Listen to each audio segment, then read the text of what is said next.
जय माता दी। और जैसे कि आपको जानकारी है कि कल से शारदीय नवरात्र प्रारंभ हो रहे हैं और सबसे पहले हम देखेंगे कि शारदीय नवरात्र का जो मुहूर्त है वो कब से कितने बजे होगा। साथ ही हम देखेंगे कि जो आप पाठ करना चाहते हैं तो किस विधि से और किस प्रकार पाठ कर सकते हैं। तो सबसे पहले हम देख लेते हैं कि जो शारदीय नवरात्र हैं वो 3 अक्टूबर से प्रारंभ हो रहे हैं और साथ ही गुरुवार का दिन बहुत शुभ है। जो मुहूर्त होगा वह प्रातःकाल जो है, यदि हम शुभ चौघड़िया की स्थापना देखें या कलश की स्थापना के हिसाब से देखें तो जो कन्या लग्न का मुहूर्त है वो 6 बजे से सवेरे 6 बजे से लेकर के मान के चलें आप सुबह 1 घंटा करीब ये अच्छा आपको मुहूर्त मिलता है। उसके बाद जो अभिजीत मुहूर्त रहेगा तो अभिजीत मुहूर्त जो है वो 11:30 बजे से लेकर के लगभग 12:19 पे रहेगा। तो इस समय आप कलश स्थापना कर सकते हैं। वैसे तो प्रतिपदा तिथि जो है वो रहेगी, तो आप यदि दिन भर भी यदि कलश स्थापना का मुहूर्त शुभ चौघड़िया दे करके करेंगे तो वह भी श्रेष्ठ ही होगा। तो जो साधक पाठ करना चाहते हैं देवी पाठ तो वो किस प्रकार करेंगे, और यदि आप पूरे पाठ नहीं कर सकते हैं एक दिन में 13 अध्याय तो उसको भी हम बताएंगे कि आप कैसे किस प्रकार से पाठ को कर सकते हैं। तो सबसे पहले तो आपको स्नान वगैरह करके और शुद्ध आसन पर बैठ जाना है। शुद्ध आसन पर बैठने के साथ ही आप जहाँ पर भी पाठ करना चाहें तो वहाँ पर एक पटा ले लें और जिसे हम पीढ़ा भी कहते हैं, और बढ़िया चौक पूरे उस पर आप पटे को रखें, उस पर एक लाल कपड़े को बिछावें और लाल वस्त्र बिछाने के बाद वहाँ पर आप देवी जी की प्रतिमा है तो देवी जी की प्रतिमा अन्यथा फ़ोटो तस्वीर रख सकते हैं। अब सबसे पहले आपको क्या करना है, तो सबसे पहले आप स्नान करने के उपरांत जब आसन पर बैठते हैं तो कुछ पूजन की सामग्री आप अपने पास में रखें, और पूजन की सामग्री पास में रखने के साथ साथ सबसे पहले आप 2 प्रकार से जल रखें। एक रखें आप आपके आचमन के लिए, एक रखें आप पूजन के लिए। सबसे पहले आप आचमन करें तो आप दाहिने हाथ में थोड़ा सा जल लें 3 बार और पहले बोलें माधवाय नमः, केशवाय नमः, नारायण नमः 3 बार आचमन करके जल को, और फिर उसके बाद हाथ को धो लें। उसके बाद थोड़े से जल को हाथ में लेकर के अपने ऊपर जल से सिंचन करें, पवित्रीकरण करें। आपको यदि मंत्र आता है तो आप बोल सकते हो कि ओम अपवित्रा पवित्रो वा सर्वावस्थांगतविवा या स्मृत पटेकाक्षम सा भाभ्यंतरा शुचि।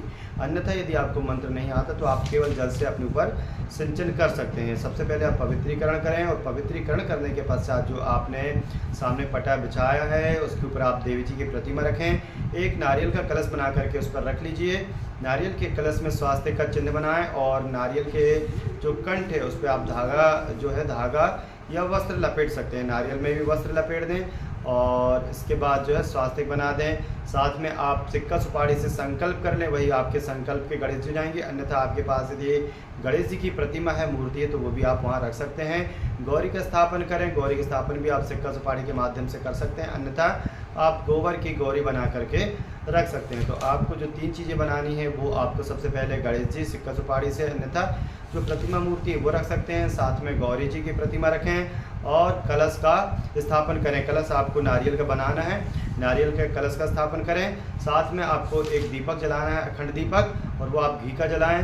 जब तक आप पाठ करेंगे जब तक कि वो आपका घी का दीपक जो है प्रज्वलित होना चाहिए। साथ में आप जो कलश है एक तेल के दिए का वो भी आप बना सकते हैं। आपको रखना किस साइड है उसका ध्यान रखना है। यदि आप घी का दीपक यदि रखते हैं तो घी के दीपक को आपका अपना स्वयं का जो बायां हाथ होता है, आपका जो लेफ्ट हैंड होता है, उस साइड आपको घी का दीपक रखना चाहिए। और तेल का दीपक यदि आप जलाते हैं तो तेल का जो दीपक है उसको आपको अपने दाहिने हाथ साइड रखना चाहिए। जो नारियल का कलश आप रखेंगे और आप उसको ईशान्य कोण में रखें तो ज़्यादा अच्छा होगा। ईशान्य कोण में नहीं रख पा रहे हैं तो आपका जो बायां हाथ होगा, बायां हाथ सबसे आगे जो होगा देवी जी के साइड में, वहाँ पर आप उस नारियल के कलश को रख सकते हैं। साथ में आप नवग्रह भी बना सकते हैं। इस प्रकार आपको पूजन की सामग्री तैयार करके रखना है। आप पूजन का जब क्रम होगा उसमें सबसे पहले आपको आचमन करना है, पवित्रीकरण करना है, और उसके बाद सबसे पहले जो है आप दीपक को प्रज्वलित कर लें। दीपक को प्रज्वलित कर लें, अगरबत्ती जला लें, और दीपक को प्रज्वलित करने के बाद एक बार फिर से हाथ धो लें, क्योंकि जब आप दीपक को प्रज्वलित करते हैं तो उसके बाद हाथ को धो लेना चाहिए। अब हाथ को धोने के बाद क्या करना है आपको, सबसे पहले आचमन करने के बाद आपको हाथ में चावल लेना है। सबसे पहले गणेश जी का ध्यान करना है।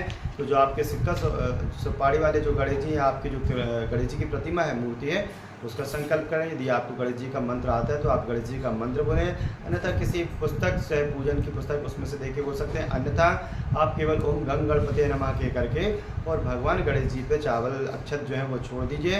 इसी प्रकार आपको गौरी जी का ध्यान करना है, जो कि आपने सिक्कर सुपारी या गोबर की बनाई होगी। आप मंत्र बोल सकते हैं, सर्व मांगल मांगल्ये शिवे सर्वार्थ साधिके शरणत्रम के गौरी नारायणी नमोस्ते। इस मंत्र का उच्चारण करते हुए आप गौरी जी पे चावल अक्षत छोड़िए।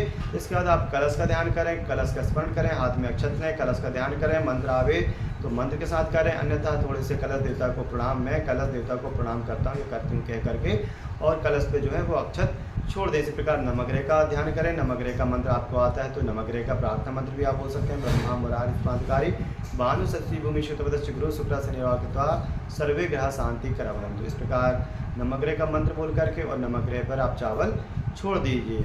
इस प्रकार आप गणेश गौरी कलश नवग्रह का पूजन करें। उसके बाद जो षोडशोपचार विधि होती है, यानी कि 16 विधियों से जो भगवान का पूजन किया जाता है, उस विधि से आपको पूजन करना है। सबसे पहले जल से स्नान करवाएं आप गणेश जी के गौरी कलश नवग्रह के। जल से स्नान करवाने के बाद आप उन्हें यज्ञों पर भी चढ़ा दें, थोड़ा सा वस्त्र चढ़ा दें और उसके बाद चंदन हल्दी कुमकुम जो भी आपके पास में है उसका तिलक करें। यदि मंत्र आते तो मंत्र के साथ करें, अन्यथा बिना मंत्र के भी आप उसमें जो आपके देवता हैं उनमें आप चंदन है कुमकुम है ये लगा सकते हैं। उसके बाद आप थोड़े से अक्षत चढ़ाएं। अक्षत चढ़ाने के बाद आप पुष्प चढ़ाएं। पुष्प आप बिलपत्र चढ़ाएं।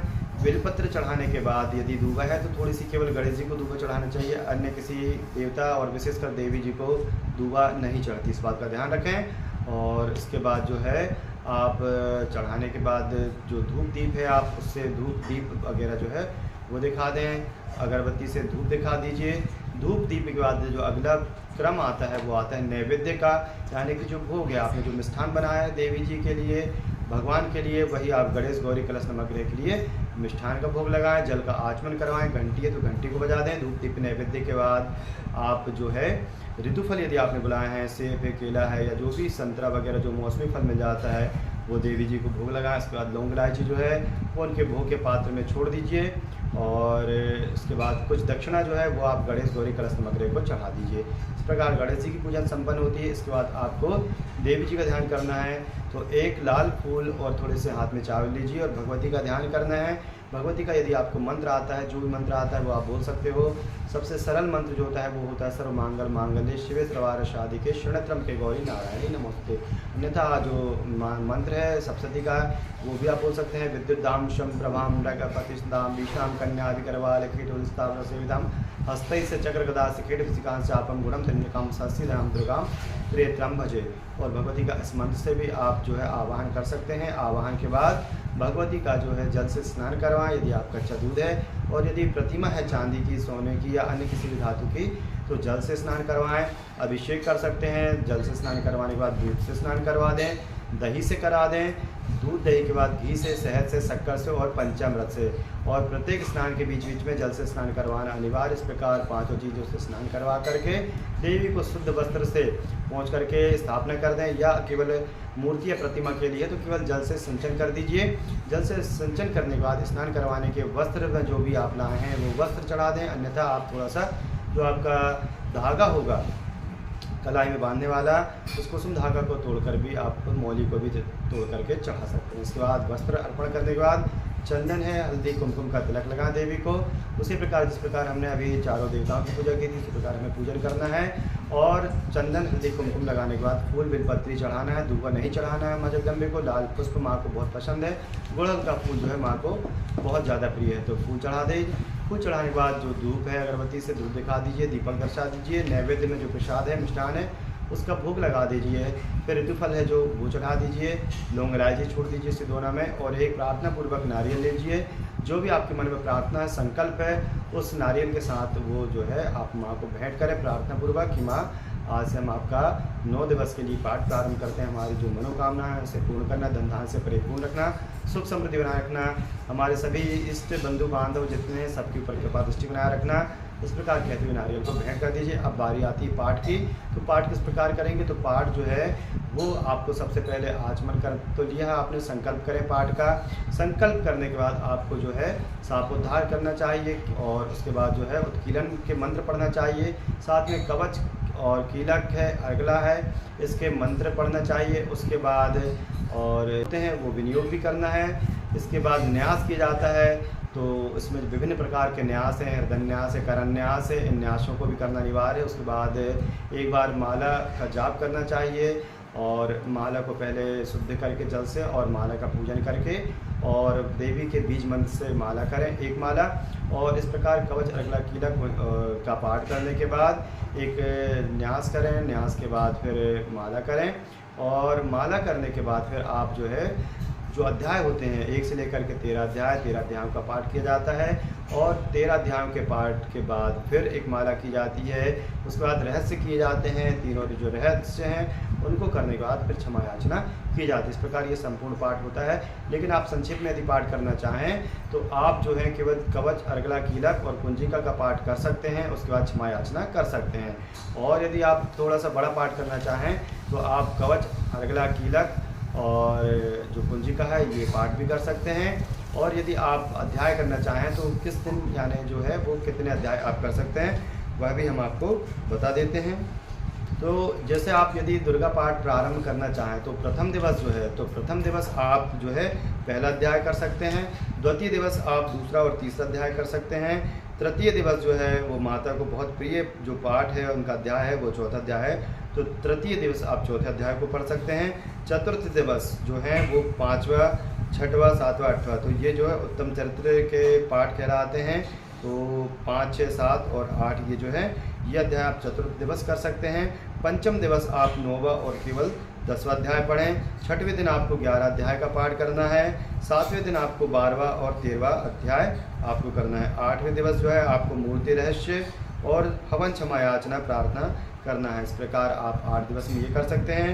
9वें दिवस आप कन्या भोजन और हवन इत्यादि कर सकते हैं। इस प्रकार आप जो है इन दिनों में दुर्गा जी के पाठ करके और जो फल है वो आप प्राप्त कर सकते हैं। तो इस प्रकार माँ जगदम्बा जो हैं आपके ऊपर कृपा दृष्टि बनाएंगी, आपके घर परिवार में सदा सुख पैदा करते रहेंगी। जो भी आपकी प्रार्थना है, मनोकामना है, वो आप माँ से मांग सकते हैं। और इस प्रकार की जो जानकारी है, ज्योतिष से जुड़ी हुई जानकारी, धर्म से जुड़ी जानकारी के लिए चैनल को जरूर सब्सक्राइब कर लें।